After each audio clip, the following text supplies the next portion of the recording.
Hello बच्चों, हम देखते हैं आठवां प्रश्न। किसी कार का चाल समय ग्राफ चित्र 8.12 में दर्शाया गया है। इस ग्राफ को देखकर हमें इसका भाग ए और बी को सॉल्व करना है। तो बच्चों, अब हम करते हैं आठवां प्रश्न सॉल्व। ठीक है बच्चों, आठवां प्रश्न। ठीक, आठवां प्रश्न क्या कह रहा है? ये जो ग्राफ है, किसी कार का चाल समय ग्राफ चित्र 8.12 में दर्शाया गया है। इसमें हमें पहला ज्ञात करना है, नंबर ए। हमें क्या निकालना है? पहले 4 सेकंड में कार कितनी दूरी तय करती है। जो पहला ये 4 सेकंड है बच्चों, ये ग्राफ किसके बीच में खींचा गया है? पहले तो आप ये देखो, ये ग्राफ चाल और समय के बीच खींचा गया है। जब ग्राफ चाल और समय के बीच में खींचा जाता है बच्चों, तो ये जो स्लोप है, ये स्लोप हमें किसके बारे में जानकारी देता है? त्वरण के बारे में जानकारी देता है। और एरिया अंडर द स्लोप, और इस स्लोप के जो भीतर का जो क्षेत्र होता है बच्चों, वो हमें किसके बारे में जानकारी देता है? वो हमें जानकारी देता है उस वस्तु द्वारा चली गई दूरी के बारे में, जब ग्राफ किसके बीच में खींचा हो? चाल और समय के बीच। ठीक है, तो इसमें पहला प्रश्न कह रहा है पहले 4 सेकंड में कार कितनी दूरी तय कर लेती है। तो पहले 4 सेकंड में कार द्वारा चली गई दूरी हमें बतानी है।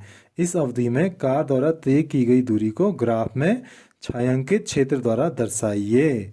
तो देखो, पहले 4 सेकंड यहाँ हो गए, 4 सेकंड समय सेकंड में दे रखा है ना, तो हम इसे यहाँ मिला लेते हैं। देखो, इसको हमने यहाँ मिला दिया, ये मिला दिया। ठीक है, अब 4 सेकंड का समय यहाँ तक हो गया। स्टार्टिंग इसका ओरिजिन पॉइंट कहाँ है? कहाँ से इसने चलना प्रारंभ किया है? शून्य से। तो यदि हम इसको लगभग लगभग यहाँ मिला दें, सीधा यहाँ मिला दें, तो हमें ये क्षेत्र प्राप्त हो जाएगा। Area under the graph, graph के एरिया अंडर द स्लोप, जो ये स्लोप है, इसके अंदर का ये क्षेत्र प्राप्त हुआ है। तो इसे छायांकित कर दो कह रहे हैं। हमने इसे छायांकित कर दिया। ठीक है, ये छायांकित कर दिया, तो लगभग लगभग ये हमें एक त्रिभुज के समान संरचना मिल गई। तो ये 0 है। यदि हम इसे m मान लें, हम ये इसे o मान लें, इसे m मान लें और इसे n मान लें। ठीक है, तो त्रिभुज का हम क्षेत्र निकाल लेंगे, त्रिभुज का क्षेत्रफल निकाल लेंगे, तो हमें पता लग जाएगा कि जितना त्रिभुज का क्षेत्रफल होगा उतने ही वस्तु द्वारा 4 सेकंड तक चली गई दूरी होगी। क्योंकि हमें पता है कि जब ग्राफ चाल और समय के बीच में खींचा जाता है, तो जो स्लोप मिलता है, जो ढलान मिलता है, वो तो हमें त्वरण के बारे में जानकारी देता है। और एरिया अंडर द स्लोप, और उस स्लोप के अंदर का जो क्षेत्र है, वो हमें किसके बारे में जानकारी देता है? उस वस्तु द्वारा चली गई दूरी के बारे में जानकारी देता है। ठीक, तो इसको हम ज्ञात करेंगे। देखिए, 4 सेकंड में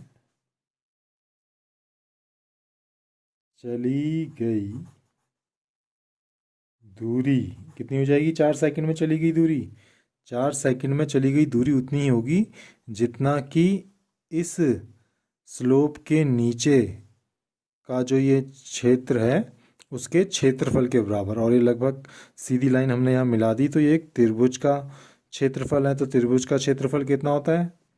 1/2 गुणा आधार गुणा लंब, या लंब गुणा आधार। ठीक है, तो आधार कितना है? OM, 1/2 लिख लिया हमने, गुणा OM, गुणा आधार लंब कितना है? MN, MN हो गया। ठीक, तो ये हो गया 1/2 गुणा OM का वैल्यू कितनी हो जाएगी? यहाँ तक कितनी है? 4 है, तो ये 4 हो गया, गुणा MN की वैल्यू कितनी हो जाएगी? यहाँ तक कितना है? ये 6 है, तो ये 6 हो गई। तो ये इसके सॉल्व करके आ जाएगा आपका 1/2 गुणा 4 6 जा 24। तो ये कटेगा, 2 1 कम 2, 2 से 2 के पारे से काट लो इसको, 2 दूनी 4, तो लगभग 12 किलोमीटर की दूरी ये चल लेता है।